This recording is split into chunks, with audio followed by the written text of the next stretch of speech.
गुरु प्यारी साध संगत जी, आप सभी को प्यार भरी राधा स्वामी जी। अगर आप हमारे शांति सागर चैनल पर नए हैं तो इस चैनल को लाइक व सब्सक्राइब करना ना भूलें जी। आज मैं आपको जो साखी सुनाने जा रही हूँ, ये साखी पांचवी पातशाही श्री गुरु अर्जुन देव जी की है। संगत जी, ये बात उस समय की है जब पांचवी पातशाही श्री गुरु अर्जुन देव जी ने हरमंदिर साहिब दरबार में सेवा करते वक्त संगत को अपने दर्शनों से निहाल किया करते थे। उन दिनों वहाँ पर एक बहुत ही गरीब परिवार रहता था जो दिहाड़ी मजदूरी करके कुछ ना कुछ घर ले जाता था। तो फिर उनके घर में चूल्हा जलता था। वह गरीब आदमी, उसकी पत्नी और 4 बच्चे थे। उन दिनों उनका कोई काम नहीं था, कोई मजदूरी नहीं मिल रही थी। बच्चों और पत्नी ने उस आदमी से कहा, आप एक काम कीजिए, यहाँ पर हरमंदिर साहिब की सेवा चल रही है, क्यों ना आप कुछ दिन सेवा में लग जाए। सुना है वहाँ जो गुरु है वे सेवा के बदले में बहुत कुछ दिया करते हैं। उस आदमी ने कहा, अगर मैं सेवा पर चला गया तो फिर तुम लोगों के खाने का प्रबंध कैसे चलेगा। तो उन्होंने कहा, कोई बात नहीं, आप सेवा में जाएं, घर का प्रबंध हम खुद देख लेंगे। अगले दिन वह व्यक्ति श्री हरमंदिर साहिब में जाकर प्रवेश हुआ और वहीं पर सेवा में लग गया।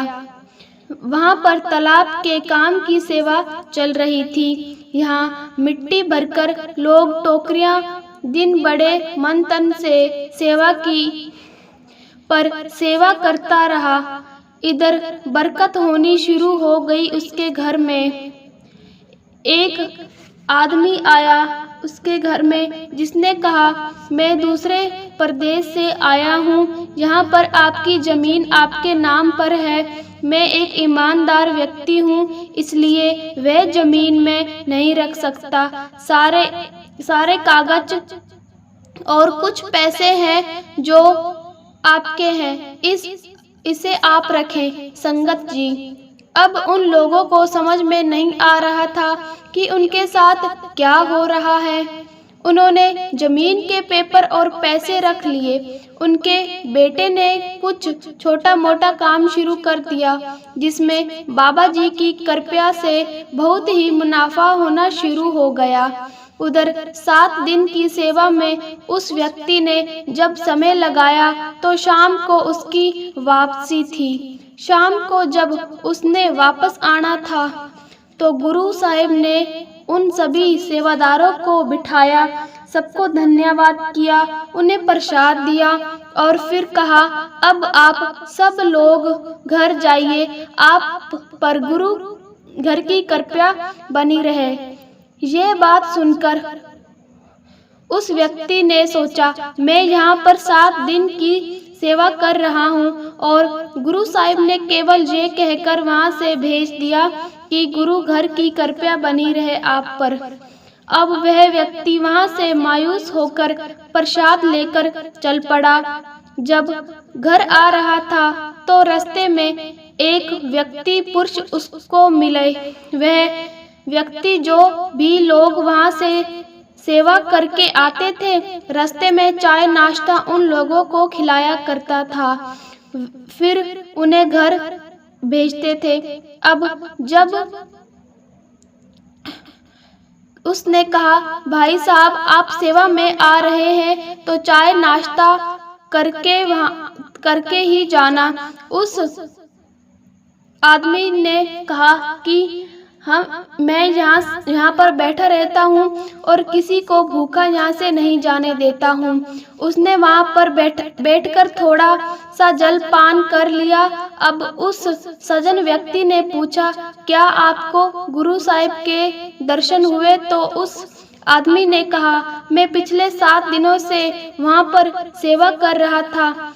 आज जब वापस आया तो गुरु साहिब ने कहा, गुरु साहब ने दर्शन दिए और कहा कि गुरु घर की कृपा आप पर बनी रहे। ऐसा कहते हुए आदमी बड़ा उदास दिखाई दे रहा था। तो सज्जन व्यक्ति ने कहा, सच में आपको गुरु साहब ने ये वचन कहे तो आपको तो खुश होना चाहिए। तो उस व्यक्ति ने कहा, यही कहा था, लेकिन मैं इन वचनों का क्या करूं? मैं तो बड़ा ही गरीब हूं, लेकिन गुरु साहब ने मुझे केवल यही बात कहकर वहां से भेज दिया। तो उस सज्जन व्यक्ति ने कहा, आप ऐसा करो कि मेरे पास 100 मोहरे आप ले जाओ, 100 मोहरे मुझसे ले लो, लेकिन जो वचन सतगुरु ने आपको कहे हैं वो वचन आप मुझे बोल दो। तो उस आदमी ने कहा, ये बात ठीक है, मुझे थोड़ी मोहर मिल जाए तो मेरा क्या जाता है, मैं वचन बोल देता हूँ। ये सोचकर उस आदमी ने 100 मोहरे उससे ले ली और ये कहा दिया कि गुरु ने जो वचन मुझे कहे थे वह वचन अब आपको हुए कि गुरु की कृपा अब आप पर बनी रहे। अब जैसे ही व्यक्ति वहां से निकला, घर पर जो मुनाफे का काम चल रहा था वह घाटे में जाना शुरू हो गया। जब तक वह घर पहुंचा, घर पहुंचते पहुंचते रात होगी और घर जाकर जैसे ही अपने घर वालों के पास गया तो उसने कहा, उसके बेटे ने कहा, पिताजी आप इतने समय के लिए वहाँ थे तो जमीन के पेपर, एक व्यक्ति आया था और हमें जमीन के पेपर और कुछ पैसे दिए। हमारा काम भी अच्छा चल रहा था, लेकिन आज 4 बजे से हमारी बरकत होनी बंद हो गई। तो उस आदमी को ख्याल आया कि 4 बजे ही मुझे वचन कहे थे, वह वचन मैं किसी और आदमी को देकर आया हूँ, तभी से ये काम होना शुरू हो गया है। तो घर वाले बहुत पछताए और कहा, नहीं, आपको गुरु साहब से जाकर माफी मांगनी चाहिए ताकि फिर कभी ऐसा ना हो। उन्होंने ऐसा ही किया। उन्हें इस बात का एहसास नहीं था कि सेवा का क्या मूल्य है, गुरु के वचनों का क्या मूल्य है। संगत जी, अब हम में से ही कोई भी व्यक्ति ये बात नहीं जानता कि एक दिन की सेवा का क्या मूल्य होता है।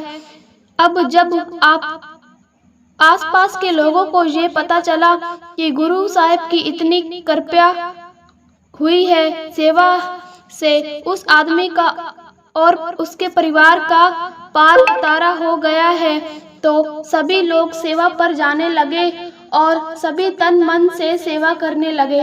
हमारे बाबा जी सत्संग में कहते हैं, 4 गवाया हंड के 4 गवाया सन, लेखा तेथु राब मंगेस्तु आयो केड़े कम। कि हम इस दुनिया में आते हैं सिर्फ भजन बंदगी करने, अपने कर्म मिटाने, और हम यहाँ आकर मोह माया में फंस जाते हैं।